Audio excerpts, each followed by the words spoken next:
les élèves. Maintenant, je vais vous expliquer dans cette leçon tout genre et tout ce qui concerne le logotype, le monde des arts graphiques. Alors, là, on va commencer par une petite définition du logotype. Le logo est un mot qui est progressivement passé du jargon professionnel au langage courant. Un logotype, c'est un signe de marquage faisant référence à un univers de valeurs qui fonde la marque ou la collectivité qui l'utilise. Le logotype est d'abord un nom accompagné d'une mise en forme graphique, pictographie, que idéographique ou représentatif ou symbolique. Dans tous les cas, il doit être perçu dans la globalité d'un discours graphique. La mission d'un logotype est de satisfaire trois fonctions. Là, vous allez faire bien attention aux trois fonctions. Je vais vous expliquer un par un. La fonction principale est représentative et expressive. Le logotype doit identifier le groupement qu'il représente par l'usage de codes permettant la reconnaissance de ses valeurs. Bien sûr, chaque logo a ses valeurs. La deuxième fonction est référentielle et informative. Le logotype donne des informations sur l'identité du référent, sans nom obligatoirement d'autres indications, parfois. La troisième fonction est empathique.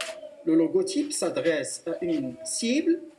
Il joue sur la singularisation pour distinguer des groupes et susciter l'adhésion aux valeurs référentes. On va passer aux signes graphiques et je vais citer un par un. Faites attention s'il vous plaît. Le sigle désigne l'abréviation utilisant les lettres initiales de la raison sociale d'une entreprise. Quand le sigle peut être prononcé comme un mot, UNESCO par exemple, il sera remplacé par un logotype. Quand l'entreprise est identifiée par un sigle, alors que sa notoriété n'est pas établie. Il faut accompagner sa représentation graphique par l'intégralité de sa raison sociale. En ce qui concerne le signe de marquage, c'est le signe de la propriété ou de l'appartenance à un groupe. Le vrai marquage est indélébile et permanent et fait appel aux techniques d'empreinte comme le sceau, le poinçon. Aujourd'hui, les entreprises qui utilisent les principes structurants des signes, des compagnons, donnent l'indice de groupe fiable, puissant, qui partage les valeurs du compagnonnage. Le monogramme. L'origine du monogramme est ancienne. On en trouve sur les monnaies romaines. Le monogramme concerne toujours les lettres initiales d'un nom patronymique, souvent constitué d'un entrelacement entre l'initiale du prénom ou du nom propre. Ne pas confondre avec le sigle, bien sûr, dont l'origine n'est pas patronymique. Alors là, on va parler de la signature. Vous êtes familiarisé avec cette signature. Ça vous dit bien sûr quelque chose. Picasso, c'est une signature du peintre Picasso, Pablo Picasso. Mais on l'a utilisé dans d'autres domaines, comme le domaine des voitures. La signature est un logotype puisqu'il représente l'identité du scripteur. C'est bien un mot accompagné d'une graphie spécifique et unique. Le logographe. Le logographe, c'est un signe représentatif d'un mot. Il est donc lu globalement à la différence du typogramme. qui peut être lu normalement. La plupart des signes indiquant les monnaies sont des logographes et vous voyez ces exemples devant vous. Maintenant, on va passer à la typogramme. Regardez bien l'image. C'est un mot qui peut être lu normalement, accompagné d'un style typographique ou calligraphique spécifique. On dit aussi logogramme. La marque de firme. C'est le signe de la propriété commerciale. Il s'agit généralement de la combinaison d'un visuel symbolique et d'un logogramme. Ce signe représente l'histoire de l'entreprise. Il est redessiné tous les 10 ans environ, mais affirme la pérennité de ses valeurs. Dans le cas d'une entreprise dont la notoriété est internationale, il arrive que l'emblème soit seul. Comme l'indique d'ailleurs l'image que vous voyez. Revenons à la même image. Toujours la même image, mais il y a bien sûr une différence. L'autre, il est ancien, et celle-là, il est nouvelle, plus le texte, image. La marque de produit, si c'est l'identité graphique d'un produit spécifique, il peut être ou non associé à la marque de firme. Il permet de nombreuses déclinaisons pour identifier les divers services ou activités d'un groupe. Le pictogramme. Alors là, le pictogramme, c'est une image représentative. Vous avez devant vous plusieurs images. Essayez de bien les décortiquer, une par une. C'est une image représentative, généralement figurative, qui a été stylisée et simplifiée à l'extrême. Si l'image a été synthétisée et exprime une idée, alors elle devient un idéogramme. Dans le contexte multimédia, on utilise aussi le mot icône. Là, on va passer au symbole. Le symbole. Alors, le symbole, le signe de marquage peut s'appuyer sur un symbole. L'image est toujours simplifiée, mais elle a une valeur évocatrice. Et ça, c'est le plus. Et ça, ce qui marque la différence entre ce qui est précédent. Elle a une valeur évocatrice, métaphorique. Il faut être très attentif au code utilisé par la cible concernée.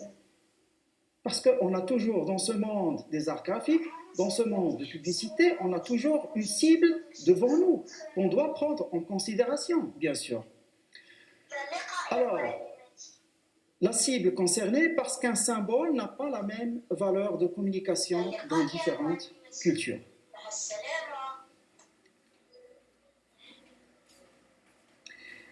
Alors, on va passer à l'emblème.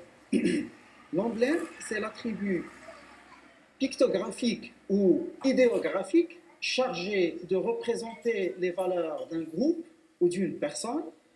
À l'origine, l'emblème était constitué d'une figure, je souligne bien sur le mot figure, d'une devise et d'un encadrement. On peut voir son origine dans l'héraldique médiévale. Aujourd'hui, on parlera d'emblème pour désigner les éléments iconiques d'un logotype.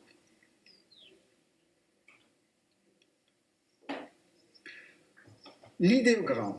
Alors, l'idéogramme, faites attention parce que tous les mots, on a l'impression comme si on répète les mêmes mots. Mais là, il faut bien faire attention à chaque nom et à chaque spécification de chaque nom. Faites attention, s'il vous plaît. Alors, l'idéogramme est un signe qu'on entend exclusivement une idée ou un concept pour le représenter. On le distingue donc du pictogramme qui a toujours une relation analogique avec le mot qu'il désigne. analogique sur le mot qu'il désigne. Les idéogrammes sont à la base de l'écriture chinoise, comme vous le voyez, maya, et des hiéroglyphes. L'hiéroglyphe, il fait appel à l'écriture égyptienne. Et on a déjà vu ça dans les cours précédents. Les dessins sont devenus des mots, ils sont vus et prononcés en Occident. De nombreux éléments de signalétique comportent des idéogrammes compris de tous. Les logos siglotypes. Alors, le logo se forme sur la base d'abréviations. C'est un mot raccourci dont on ne garde que quelques lettres, les premières ou les dernières par exemple. D'acronymes, abréviation d'un groupe de mots dont le résultat se prononce comme un mot ONU par exemple, ou UNESCO par exemple. De signes, groupe de mots raccourcis concevant que la première lettre de chaque mot. Une variété particulière du siglotype est le monogramme constitué des initiales d'un compatronymique entrelacé. Le monogramme rappelle la signature d'une œuvre d'art et connote luxe et élégance. Là, pour finir la vidéo, j'espère que vous avez bien saisi tous ces mots. Je vais vous laisser admirer et décortiquer toutes les icônes de cette image. S'il te plaît, décrypte-moi un logo. Alors regardez bien, l'UNESCO, un toit qui symbolise la protection de la culture, on le voit bien. UNESCO, des lettres majuscules, comme des colonnes qui soutiennent un édifice. Qui dit colonne, ça veut dire qu'il y a cette aile qui soutient tout ce qui est en haut. Et qu'est-ce qui est en haut? C'est la protection de la culture, c'est la culture. Un podium à 3 degrés qui représente l'accès, la promotion et le soutien à l'éducation, la science et la culture. Et c'est pour cela qu'on utilise toujours des podiums dans différents domaines. Un temple gréco-romain, stylisé pour rappeler l'importance capitale de l'Antiquité dans l'héritage artistique, scientifique et culturel mondial, bien sûr, l'affirmation que la culture est quelque chose de sacré. Alors, mes élèves, s'il est sacré, gardez-la bien et protégez-la et essayez de bien revoir la vidéo pour bien comprendre ce que je vous ai expliqué. Merci de votre attention et à la prochaine vidéo. Au revoir.